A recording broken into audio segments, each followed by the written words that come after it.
நண்பர்களுக்கு வணக்கம். எல்லாரும் எப்படி இருக்கீங்க?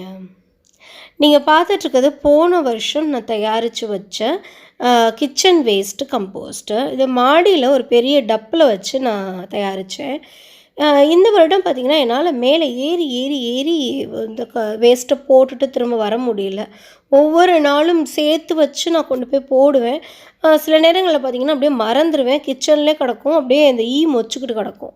ஸோ அதனால் நான் என்ன பண்ணேன்னா இந்த வருஷம் கிச்சனுக்கு வெளியவே நம்ம கம்போஸ்ட் ரெடி பண்ணிக்கலாம் அப்படின்னு சொல்லிட்டு ஒரு செட்டப் வந்து ரெடி பண்ணியிருக்கேன். இன்றைக்கி இந்த பதிவில் அந்த செட்டப் தான் நம்ம பார்க்க போகிறோம். எப்படி நான் செட் பண்ணியிருக்கேன் அப்படின்னு தான் பார்க்க போகிறோம்.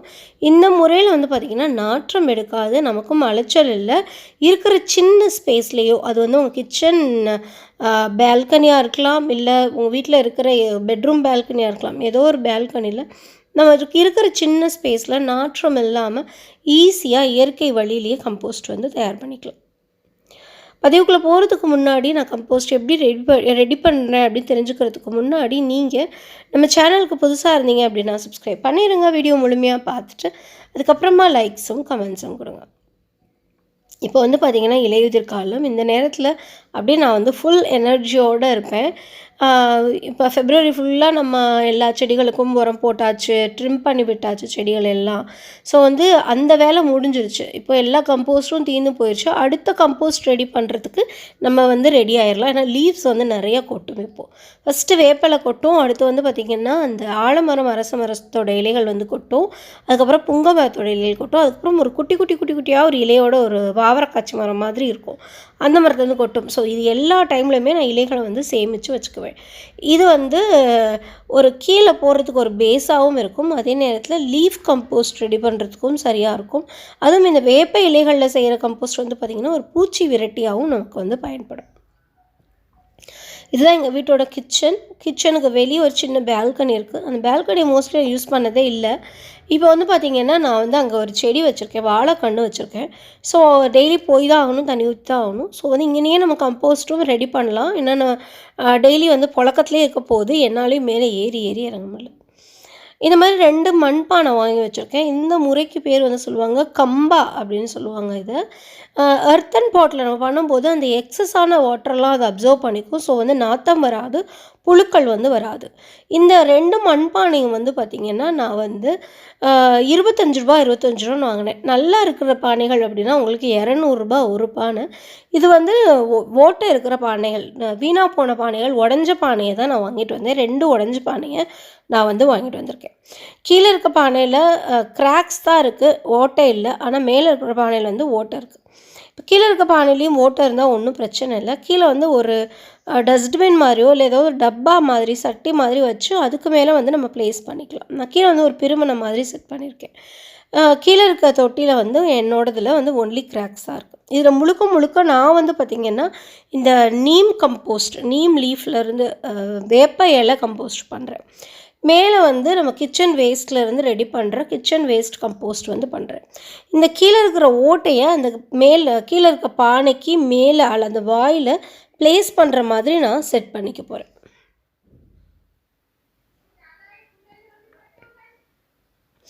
கீழே வந்து இந்த மேலே எந்த பானையிலையும் சரி கீழே வந்து தேங்காய் நார் இல்லாட்டினா கடலை தோல், அப்படி இல்லாட்டினா கொக்கோ பீட் கீழே போட்டுக்கோங்க, ஒரு லேயர் போட்டுக்கோங்க.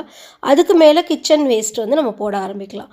ஏன்னா அது கீழே ட்ரையாக இருக்கிறதுனால இருக்கிற தண்ணி கீழே வர தண்ணியெல்லாம் அப்படியே அப்சர்வ் பண்ணிக்கும், நாற்றமும் இருக்காது. அந்த எர்த்தன் பாட்டும் மண்பானையும் பிடித்துக்கும். இது வந்து வேர்மி கம்போஸ்ட், பழைய வேர்மி கம்போஸ்ட்டு.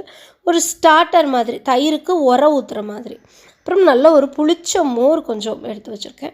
அப்புறம் வந்து நம்ம இன்றைக்கி வீட்டில் இருக்கிற கிச்சன் வேஸ்ட்டு, பச்சையாக இருக்கிற வேஸ்ட்டு.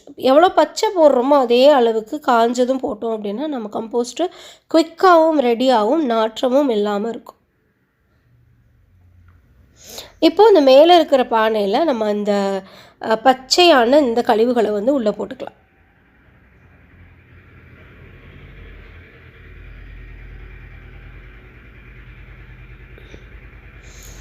இப்போ வந்து நல்லா இதை பரப்பி விட்ருங்க. அந்த ஃபுல் சர்க்கிள்லேயும் நல்லா வந்து பரப்பி விட்ருங்க.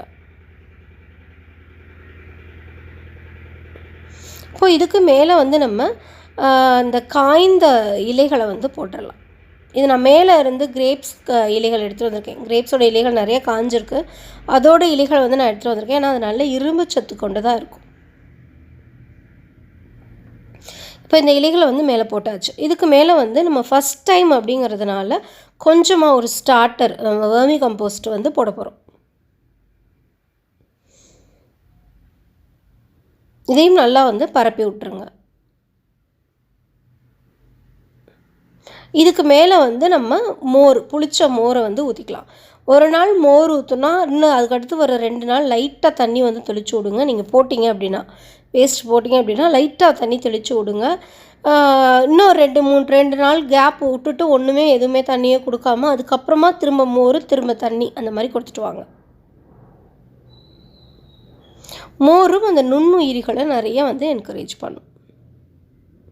இப்போது யூஸ்வலாக அந்த பாட்டில் வந்து நம்ம வந்து கீழே வந்து இப்போ இலைகள் போட்டிருக்கோம் இல்லையா, ஒரு 15 நாளில் பார்த்திங்கன்னா அந்த இலையெல்லாம் நல்லா கம்மியாகி நல்லா மக்கி கம்மியாகி பாதி பானை அளவுக்கு குறைஞ்சிரும். இப்போ என்ன பண்ணணும்னா மேலே இருக்கிற பானை இப்போ நம்ம ஆல்மோஸ்ட் டெய்லி போட்டு அது ஒரு 15 நாளைக்கு நம்ம நிறச்சிருவோம். இந்த 15 நாளைக்கு அப்புறமா மேலே இருக்கிற பானையை எடுத்து கீழே வச்சிடணும், கீழே இருக்கிற பானையை எடுத்து மேலே வச்சிடணும். அந்த திரும்ப மேலே வந்துட்டு அதில் ஒரு 15 நாள் நம்ம காய்கறி வேஸ்ட் போட்டே இருப்போம். அதுக்கப்புறமா அது நனைஞ்சதுக்கப்புறமா அதை எடுத்து கீழே வச்சுட்டு கீழே இருக்கிறத எடுத்து மேலே வச்சுருவோம். ஏன்னா கீழே இருக்கிறது திரும்ப அமுங்கியிருக்கும். அந்த ப்ராசஸ் ஆகி திரும்ப அமுங்கிக்கிட்டே இருக்கும். ஸோ அதனால் மேலே வந்து ஃபில் பண்ணிக்கிட்டே இருக்கலாம். ஒன்ஸ் அந்த பானை நல்லா வந்து நம்ம திரும்ப அமுக்கி போட்டு நிறைஞ்சதுக்கப்புறமா அடுத்த இதே மாதிரி 2 பானைகளை நம்ம செட் பண்ண ஆரம்பிக்கலாம். இந்த பானை முழுசாக நிறைஞ்சதுக்கப்புறமா இது ரெடி ஆகிறதுக்கு கிட்டத்தட்ட ஒரு 45 நாள் ஆகும். தண்ணி ரொம்ப மழை காலங்கள்லாம் தண்ணி தெளிக்காதீங்க. வெயில் காலமாக இருந்தது அப்படின்னா தண்ணி தெளித்து விட்டுக்கிட்டே இருங்க.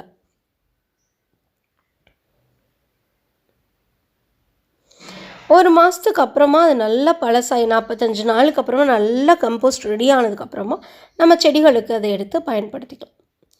இந்த முறையில் கண்டிப்பாக ட்ரை பண்ணி பாருங்கள். நான் வந்து கம்போஸ்ட் ரெடி ஆனதுக்கப்புறமா ஒரு தடவை அப்டேட் பண்ணுறேன். இதுக்கு முன்னாடியே நான் வந்து நிறைய கம்போஸ்ட்டுக்கான நிறைய வீடியோ போட்டிருக்கேன். டிப்ஸு நிறைய சொல்லியிருக்கேன். குயிக்காக கம்போஸ்ட் எப்படி பண்ணுறதுக்கான டிப்ஸ் சொல்லியிருக்கேன். நல்ல பெரிய குவான்டிட்டியில் கம்போஸ்ட் எப்படி பண்ணுறது, டெரஸ் கார்டனில் மாடி தோட்டத்தில் எப்படி பண்ணுறது அப்படின்னு நிறைய பதிவுகள் போட்டிருக்கேன். அந்த பதிவெல்லாம் போய் பாருங்கள். முகிலினிஸ் தமிழ் கார்டன் கம்போஸ்ட் அப்படின்னு டைப் பண்ணிங்கனாலே உங்களுக்கு நிறைய வீடியோஸ் வரும். அதெல்லாம் நீங்கள் போய் பார்க்கலாம்.